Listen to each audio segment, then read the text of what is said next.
DM073 Gaming is brought to you by Happy Little Hug Factory. If you're looking for pre-orders of the upcoming sets, including Time Spinning Witch or the new Structure Deck, singles, or booster boxes of previous sets that have come out, you can check the link down below. Happy Little Hug Factory also has a buy list for Force of Will, so you can get rid of those extra cards you have laying around and turn it into new upcoming product. Thanks so much, guys. Check them out and enjoy the video. Hey there guys, DM073 here, bringing you another feature match for the week. Today I am playing a black, blue, green Reiya vampire list. You guys asked to see an updated variant of it post the release of Advent. And I am playing against my buddy Sigma, aka Josh Patton, one of my patrons, and he is playing a take on Lumia that I'm going to kind of call Lockdown Lumia. The whole design of it is rather than go for the Lumia command style victory, you just kind of slow your opponent down to the point where they can't really win the game, and then you just hard punish them with making all of your creatures very, very big forever, using the pact, the green-white pact to add the counters to everything, rather than a kind of one-turn kill with Lumia's command. So yeah, I figured these would be two kind of cool ones to see as we're about to go into the release for Time Spinning Witch, and at which point we'll start seeing the new rulers. But yeah, let's go ahead and check it out and see how it goes. I am going to be, I believe I lost the die roll here. We'll see in just a second. And you see automatically, I see the only green that we use in the deck is pretty traditional. We're using Severing Winds and Otherworld, but we're actually only playing 3 of each because the deck has a lot of hard creature kill spells and other things that I would rather see over those. The green splash is literally just to kind of help it stay a little bit competitively viable. So I am on the play here, call my first stone.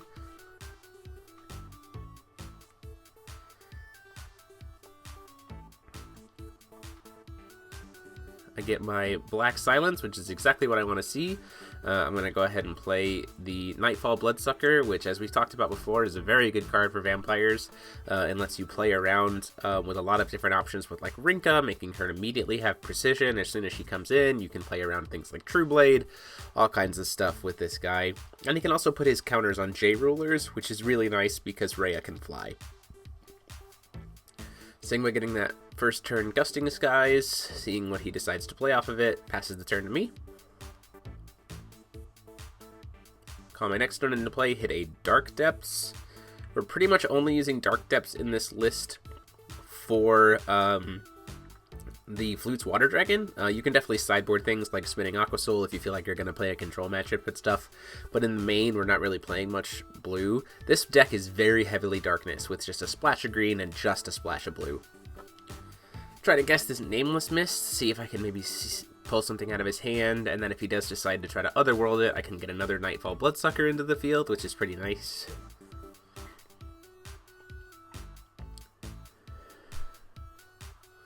Says, you know what, that's fine, I could take it, and at this point I'm going to go ahead and grab one of the Severing Winds. I could grab the True Blade here, which might have actually been the smarter option, but I do grab the Severing here.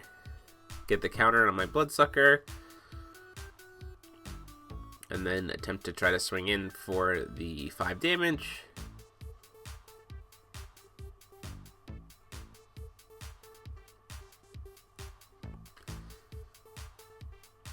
He's debating whether or not he wants to flash in the Melfi to just block it. It wouldn't kill my Nightfall Bloodsucker, and he would get to ramp. He'd turn his Energize into something else. Instead, he actually is just going to use the True Blade, which I think is the smarter answer anyway.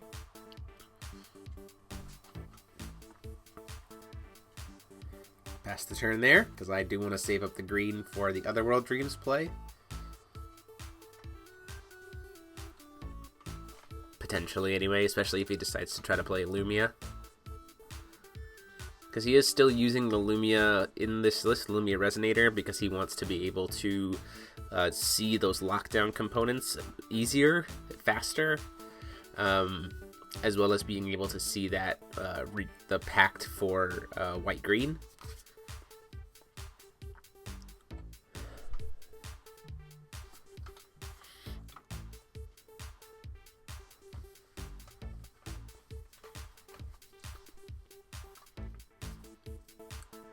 So at this point we know his hand is double Melfi, Sacred Elf, Severing Winds, and something else. We don't know what the other card is. So I'm saying, you know what, at the end of the turn, I'm going to go ahead and awaken my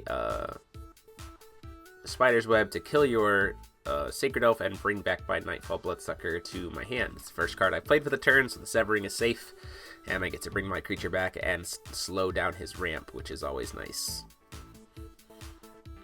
Those Nightfall Bloodsuckers are pretty important cards for me. Being able to get those to stay in my hand, as well as, you know, keeping his ramp as low as possible is great. And one of the reasons why I've talked before about why I love Spider's Web so much in this deck, it just allows for a lot of versatility that Darkness decks, especially the Vampire style, just weren't getting outside of this. Try to play the Faith in the Darkness. He says, you know what, actually that's fine, you can have it. And I do actually get lucky enough to get a Gene off the top, so it comes in as a 9/7, so it's safe, pretty safe from True Blade anyway.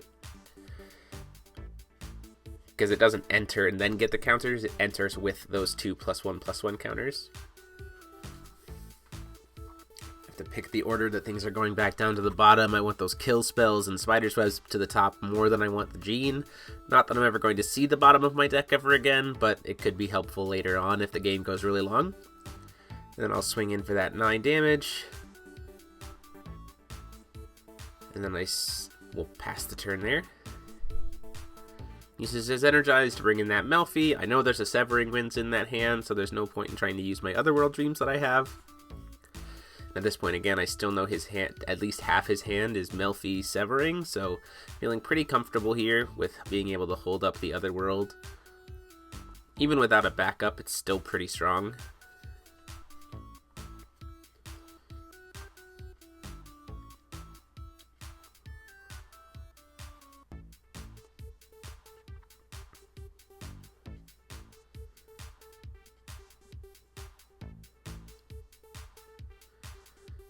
Gonna pay 2, try to play that Lumia, and this is what I was saving that Otherworld Dreams for. I'm just like, you know what?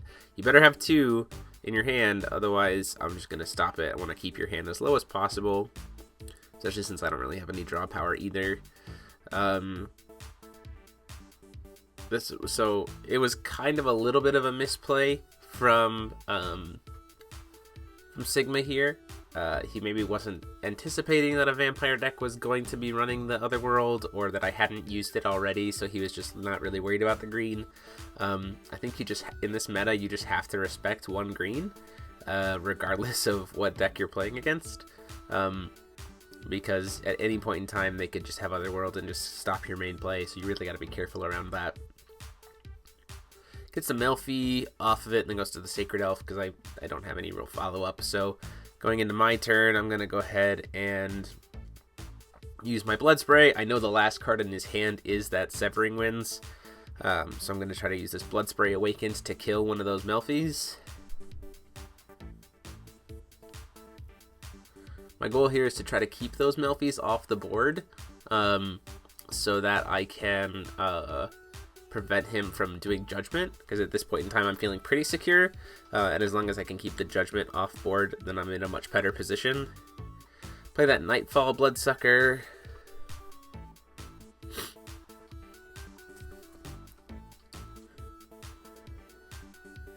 This is great because, again, I can pump up. He is going to cast the Severing. Now that his hand is empty, I go, well, I'll cast an I think about casting another Nightfall, and I'm like, you know what, actually I have this kill spell, so if he does, I can, you know, always kill it or do something else.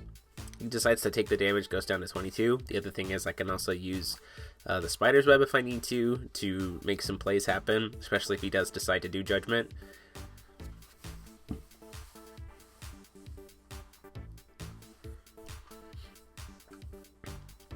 Which is what he does decide to do here. He plays the Lumia.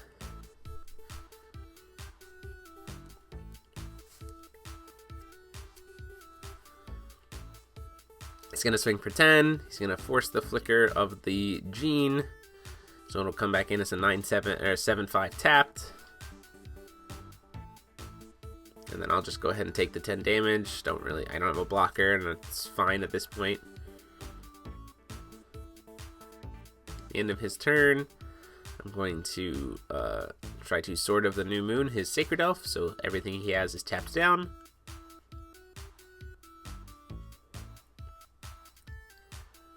In response, though, he makes the good play, and he uses that one will from the Sacred Elf to cast the True Blade in his graveyard, and thus killing the Gene. So a pretty good back and forth here. And then I do top deck the Flute's Water Dragon, which is a really great card to have in this moment, because I can play Flute's Water Dragon, call a stone, and do Judgment here, and still have one stone up to be able to leave my green stone up. With Reiya being flipped, have 5 mystery counters, have Spider's Web access, have all kinds of stuff that I could play around with. It's just a really good card to have gotten in this moment.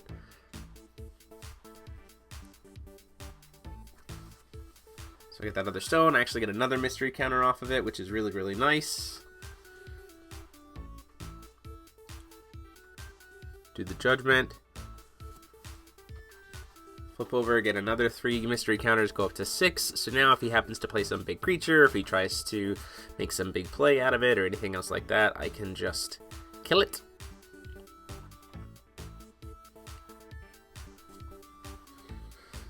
And actually what I do here before the upkeep is I'm going to energize, or I'm going to use my Awakening to force Lumia to attack if he has to.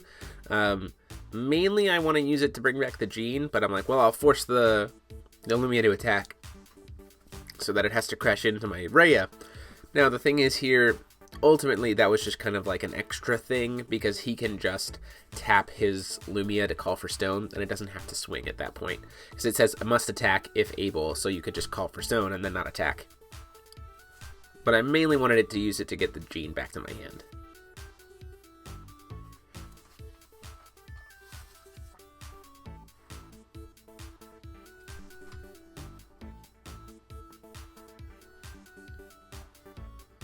Because again, with Reiya flipped, if I force the Lumia to have to tap, right, and he plays a creature, then I can just use Reiya to kill it.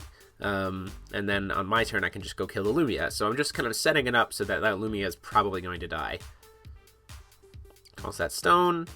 Like, the worst thing that could happen here would be like a Moasaurus, which still gets killed if he is playing the Moasaurus. At which point, you know, I just kill it. I lose 3 stones. Oh well. And then the other 2 stones just bring in the Gene. And I'm still just in the same position of being ahead. Plays that Sacred Elf. At the end of the turn, I'm going to go ahead and kill the Melfi using Reiya just to get it off the board. Draw for turn, then recover. Call a stone. This is the other reason why Flute's Water Dragon is so good, is because I can keep Reiya under J-Ruler's side untapped and still be able to get stone calls and stay ahead of the curve. Playing that Gene, seeing if he has any kind of cancel spell for it. But with my Otherworld in my hand, I'm feeling pretty okay about it. I'm going to think about swinging into the Lumia. I actually try to swing into the Lumia, and he says, oh, there's a Charlotte's Water transformation magic to make her a 4/4. And I think about Otherworldsing it, but then he can just cast it again from grave, and that really doesn't do anything. So I'm actually just going to let that resolve.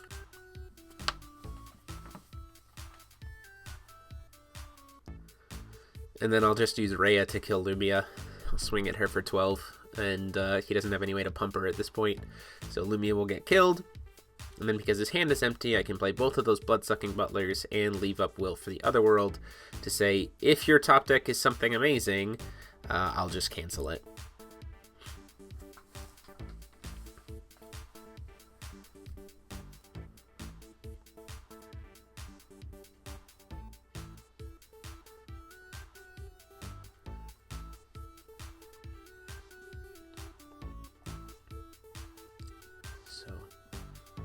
My draws for turn,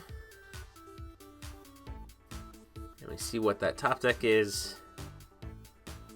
Gets that stone, and then says, at this point he's like debating what to do, but really looking at his hand, looking at what he is, I believe he drew a True Blade here, at which point that doesn't really do anything. There's really not much he can do at this point to even come back. The True Blade would be able to, off the Otherworld Dreams, right, the True Blade would still be able to kill one thing, but it'd have to kill one of the Blood-Sucking Butlers, or the Nightfall Bloodsuckers, and at which point in time I just sacrifice it in response to pump up Reiya. And then there's just nothing else he can really do.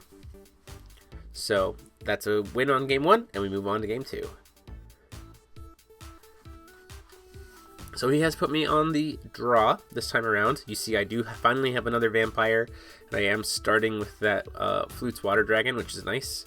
The problem with Flute's Water Dragon, unfortunately, in this meta is that True Blade is a card, so you have to be very, very careful, because if they do have green, or if you expect kind of True Blade to exist, or if your opponent kind of plays smart about it, you can get pretty punished. Like in the early turns. Like in the later turns, you'll always get at least one Stone Call off of it, which is usually what you need. But I think about playing it here, and I'm like, oh, maybe. But then I'm like, probably shouldn't. Probably should just kind of play it safe and see what happens. But then I get greedy anyway and say, you know what? Let's go. Let's do it. If he's got it, he's got it. I make him waste a True Blade. I have the knowledge for the future turns. If he doesn't have it, then it's just a free card every turn at that point in time. I don't mind soaking up a True Blade for Flute's Water Dragon, especially if I'm trying to bring in Jean later. You know, making it so he only has access to one True Blade at a time makes it much easier to have Jean stick. And then I get lucky because he doesn't have the True Blade here, so I'm going to get probably at least one good Stone Call off of the Flute's Water Dragon, as well as an additional mystery counter for Reiya, which is great. He actually just passes the turn here, which is a little bit interesting. So it tells me that his hand is either full of cancels or just high-costed creatures But then I actually get really stupid here, and this is a misplay for sure. I call a stone using Reiya, even though I have Flute's Water Dragon. I could have just easily called stone with Flutes and gotten an extra mystery counter, and I'm like, oh, well, I guess I just messed up. So then I'm going to use my Energize and my blue, threatening the Otherworld Plague with the green stone to try to play Rinka. And the thought is here, if he does have the Otherworld to respond to it, then I can get a Faith in the Darkness off potentially.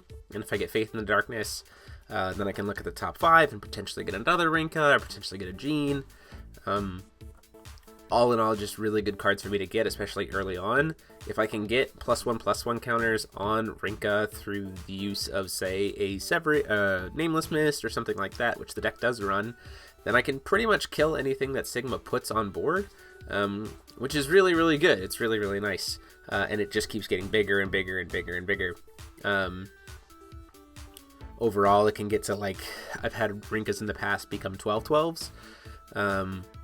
During the upkeep here, after he puts in the Melfi on my turn, I don't know why. Oh, I swung in for 2, and he flashes in the Melfi to block it, which is fine. You know, stops the free damage. Gets that 3rd stone, another Gusting Skies. At this point in time, I'm threatening Otherworld, I'm threatening Sword of the New Moon, threatening all kinds of stuff, so if he does get kind of greedy here and can't protect it, it could be a big punish.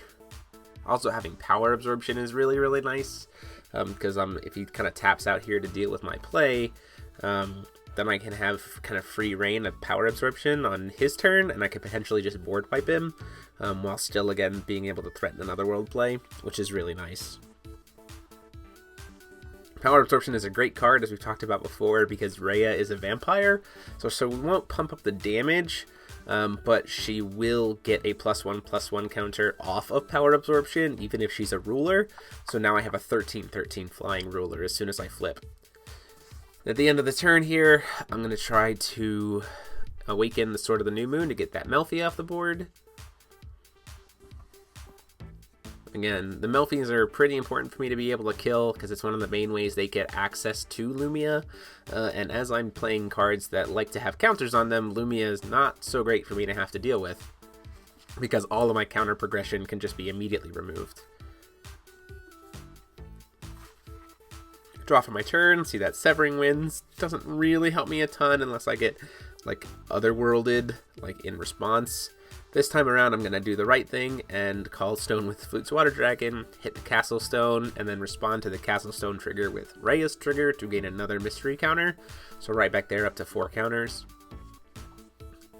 I say, let's go ahead and try to hit you for 6. Get that +1/+1 counter on her. If the damage goes through,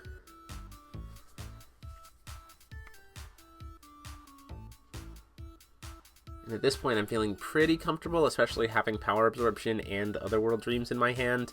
Or sorry, Severing Winds in my hand, that I'm like, okay, I'm going to just sit. I'm going to wait and see what he tries to play with his stuff, and then try to deal with it from there. And here's the Lumia Lockdown piece. So this is one of the 3 pieces of his play, which is to play the Floating Isle, and then he also plays the Faria, the green-white Faria, and then he also plays Guardian of Altean. Now, I could respond to this being cast, because I haven't cast anything this turn, but ultimately, I'm not going to, because I think this is unfortunately a little bit of a misplay, or a little bit of a weirdness to this matchup, is that I actually benefit just as much as he does in only having access to 1 card a turn. Now, true, the Severing Winds in my hand is now effectively dead, and Otherworld Dreams is now 1-drop cancel anything, no downside. But at the same time, he can't, as I have a ton of removal spells, right? If I respond to him casting something with my quick cast removal spells, then he legitimately can't do anything. My cards are completely safe. I can remove pretty much anything on the board as much as I want. I start to go at the end of his turn to do Power Absorption, and then I'm like, you know what? If I just wait and always play second, I'm actually ahead here, so I'm not actually going to cast it. I go to my turn, draw into another Severing Winds, which again is a dead card at this point. I can't even hard cast it. I don't have double green. Think about doing Judgment, but instead I'm going to try to do this Faith in the Darkness. So my mind is here, if he does waste his 1 cancel spell on this, that's okay. In my mind, yep, Otherworld Dreams, so my stuff gets canceled. I can't play any more cards for the turn, but I can still just go ahead and attack. I believe I attack his Sacred Elf here, just to clear it off the board. I get another counter for Rinka. I get another mystery counter for Reiya. And again, I'm set up to have that very, very reactive hand on my end. Blood Spray to draw myself cards if I need to. Power Absorption to kill something that he might play. Sword of the New Moon to kill something that he might play. All in all, just a lot of stuff that I can do here. He is going to flip the Lumia here. Oh, keep in mind, this does not count as casting a card. So he is leaving up 1 green for a potential Otherworld cancel, which I think is smart. Going to try to swing into my Rinka, just to clear it off the board, flickering the Flute's Water Dragon, and I go, you know what, in response, let's at least try to kill the Lumia too. I'll use Power Absorption to deal 7 damage to it, because it can hit J-Rulers, which is great, and I control a Vampire. So Rinka would go up to being a 9/9, still not enough to survive, but I at least get that +1 counter on Reiya, which is what I want, since his Lumia is dead. So now I have my J-Ruler still left, and it's a 13/13 flyer, and he doesn't get access to his J-Ruler anymore. And in a matchup where, again, reactivity is now kind of at my advantage, being able to kill that Lumia off the bat is really, really nice. You see there I even get into another Rinka, which is awesome. Call a stone with Flute's Water Dragon. Get another mystery counter stone, so I go up to 6. And then I'm going to go ahead and tap it to get a 7th. I'll try to play another Rinka, get it back on the field. This Rinka's putting in a lot of work right now. And pass the turn there. So this is one of the weirdness of Floating Isle.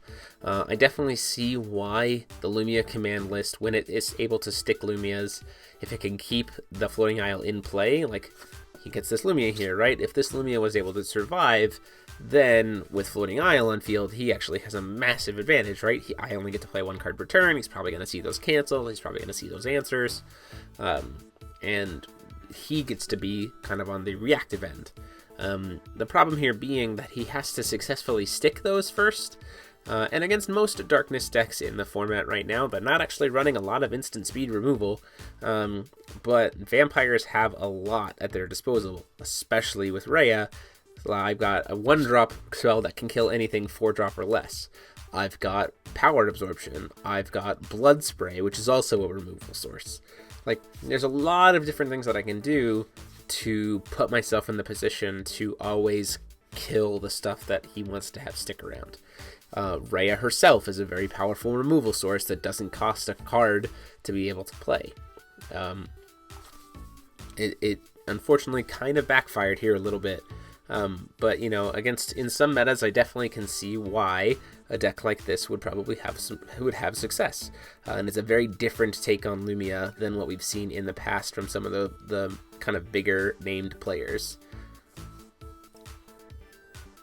Gonna go ahead and try the Blood Spray here. Awakened, to see if I can draw some cards. He's gonna float green, and it does.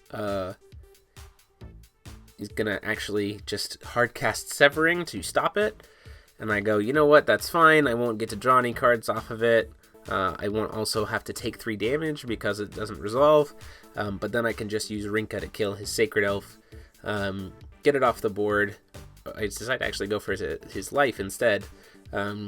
Still get that counter. And then if he does decide to play something big, like Lumia's Command or anything else, or that 4-drop spell to pump everything up, I can just kill whatever he plays with the Reiya that I have.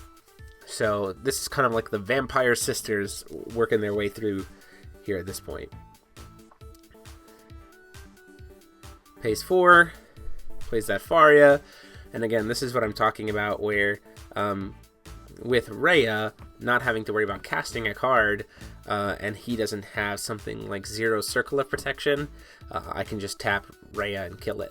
Now, as a sideboard option for this deck, I definitely think you would want 0 Circle of Protection for specifically a matchup like this, again, right? So if that, if I had no way to be able to hit that Faria, because he has, you know, the Circle of Protection up for black, he has the, all that kind of stuff going on, and he lands like his Guardian of Altean Law, like the full lockdown with a 0 Circle of Protection, and my deck would just crumble, because I have all of my removal is targeted. The only way I could get around it would be like that final battle you see, at which point in time he could just cancel it. Again, very, very reactive. But it just didn't, unfortunately, work out for him this time, and I don't even know if he's playing it in the main 40 or even in the 55. Rinka going in again, getting the damage there, getting another mystery counter on her, or another +1/+1 counter. Swinging in for 5 with the Flute's Water Dragon now that I've got it unsealed. And then I can swing in for 13 with Reiya, put him down to 3. And now I have enough to be able to hardcast a Severing. And so what I'm going to do is at the end of the turn, I'll go ahead and just kill the Sacred Elf, get it out of the way. He actually does have the Dawn of the Earth, though, to protect it.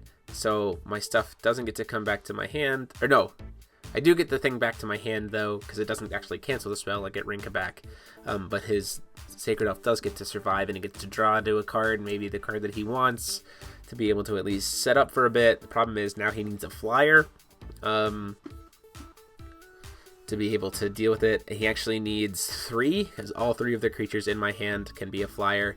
At this point, I show him that I've got 2 Severing in my hand. He does have that Guardian, which is great, but it doesn't really do much for him at this point. So that is actually the match. Huge thanks to Josh. Deck profiles will be up later this week. And until next time, this is TMO73, signing off. Huge thanks to the patrons of the channel. You see their names on the screen here, some of them, and the rest are down below in the description for their support of the channel and the content. If you want to get a chance to get your name in the screen here and access to our private Discord server, please consider supporting the channel on Patreon by clicking that little P on the screen. Thanks so much. See you next time.